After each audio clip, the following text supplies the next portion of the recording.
So this is Salon Zürcher, 100 Women of Spirit plus part 4, which now counts 144 women artists exhibited. Hello, my name is Heather Cox. I am an artist who lives and works in New York City.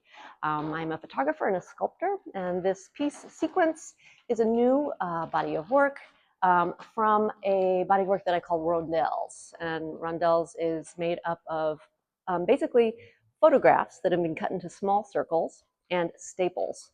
I work pretty intuitively.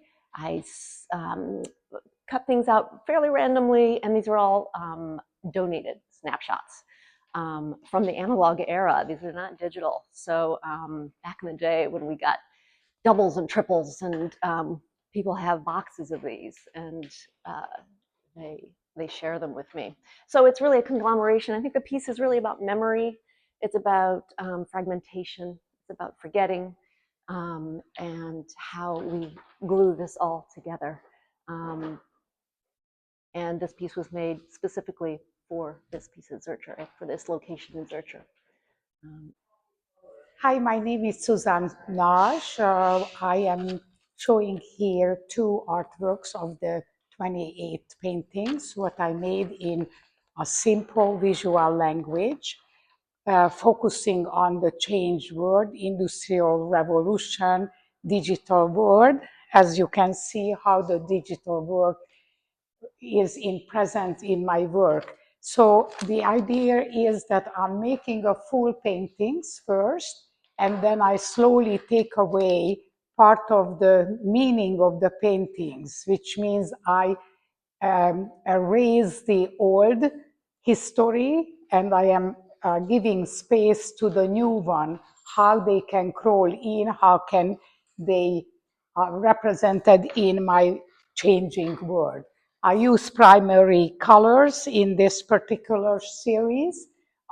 In between, very important color like green represents the nature, red represents the heat.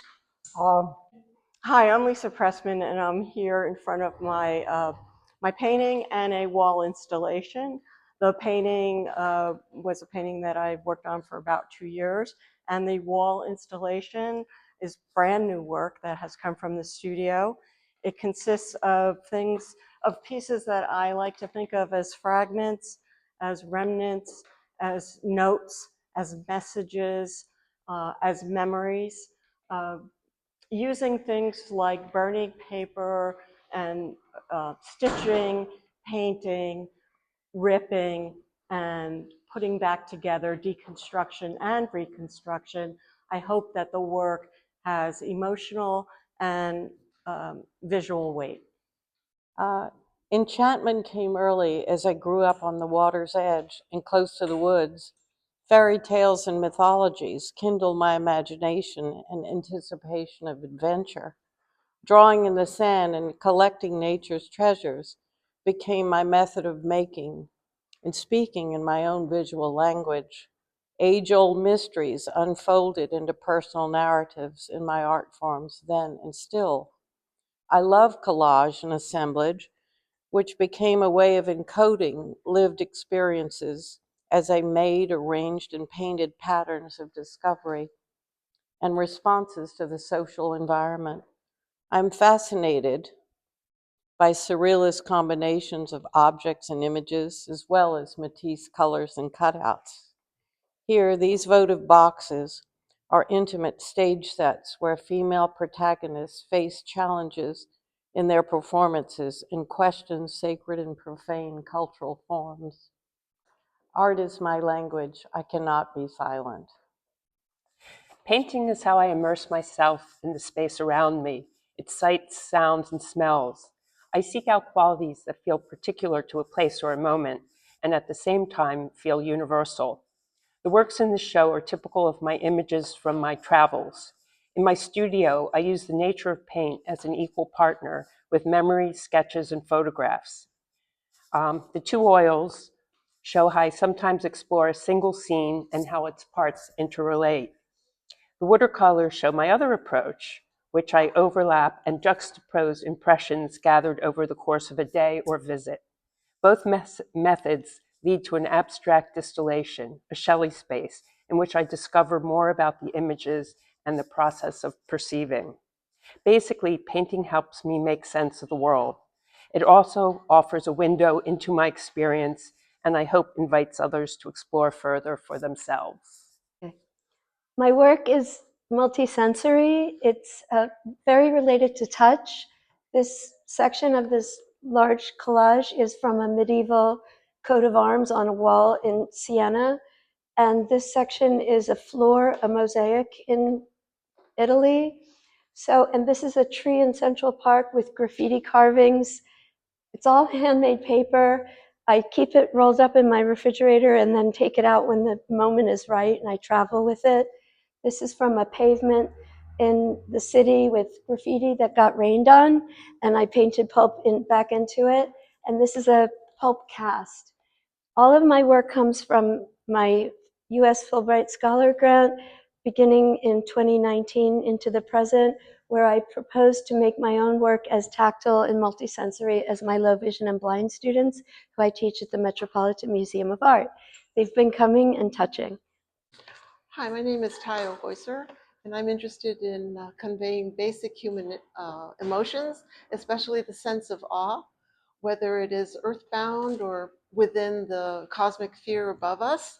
And these works explore themes of truth and spiritual connection.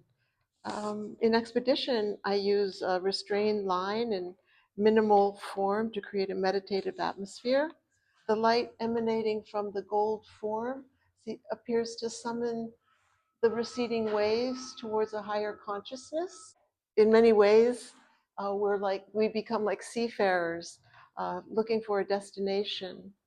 And in Crosswires, takes an opposite approach with a vibrant color and circular forms that symbolize the eternal movement of time.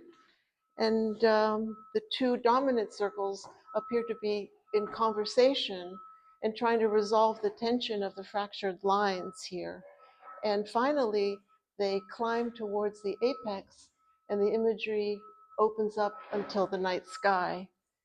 My work is abstract in nature while referencing architecture, textiles, and landscape. A woven translucent effect is created through handmade paper, watercolor, graphite, canvas, cheesecloth, and glue. My pieces are constructed from scratch. They're layered from back to front and middle to far edges in a labor-intensive process reminiscent of weaving. Grids and architectural motifs are used as underlying structures to explore compressed space, light, line, and the sense of touch. While building each piece, I find myself employing novel combinations of drawing, relief, and sculpture. My pieces are technically collaged wall reliefs, but I also think of them as constructed drawings because drawing has always been the main impetus behind my work, no matter what form it has taken over the years. This work is about Meredith Lund, and in fact, she made it autobiographical and often told me it was about the self. She was inspired by her grandmother's oil paints to start oil painting at 9. And early, she moved to New York City where she was born and came back. And this is a number of early work she did, and she had a Bowery studio. And she would go out and come back, and she worked at night, and she'd go out dancing. I found how her drawing style was really, this is an earlier, late 90s, I'd say, and these two works were done in 2013 and show like landscapes, and she did mixed media and very much experimented. The bathtub was a major symbol, and this is about another mothers and daughters, a letter to her mother about their lives, and followed by a drawing. She was very into the whole world and read and she created a 9/11 series after called Since This Happened. This is one of them which is called No, I Can't Hear Your War, which is today, I think, totally there. And these are some individual works that were unique to Meredith. She was talking about her, she was a lesbian, and she talks about that life and the early individuals, but some of them, like this one, which is a golf course with all kinds of bombs coming down, are today made in 2000. It's kind of resident today. And the woman in the 90s seems to be a woman today also. Water has always been my subject matter. As a young artist, I made marbled papers by floating oil paint on the surface of a children's swimming pool. So the surface was actually my palette. When my late husband and I started going to the Catskills, I started painting in plein air and became obsessed with the work of the Hudson River School. After we came upon this beautiful Buttermilk Falls in Ulster County, I photographed it throughout all seasons, and I made hundreds of drawings, monoprints, and etchings of this image. I was captivated by the energy of the water cascading over the rocks for its simultaneous sense of architecture and fluidity.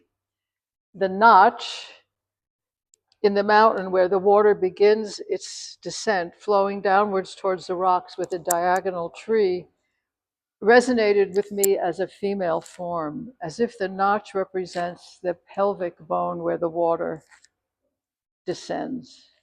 This is one of the versions I made of Buttermilk Falls. It's painted on an industrial filter paper that is translucent. Its seemingly fragile material creates a contrast between the solidity of the real landscape and the transient nature of the earth. Hi, I'm Ellen Mandelbaum. These watercolors were painted during the pandemic. I found my favorite French Arches watercolor in a huge size.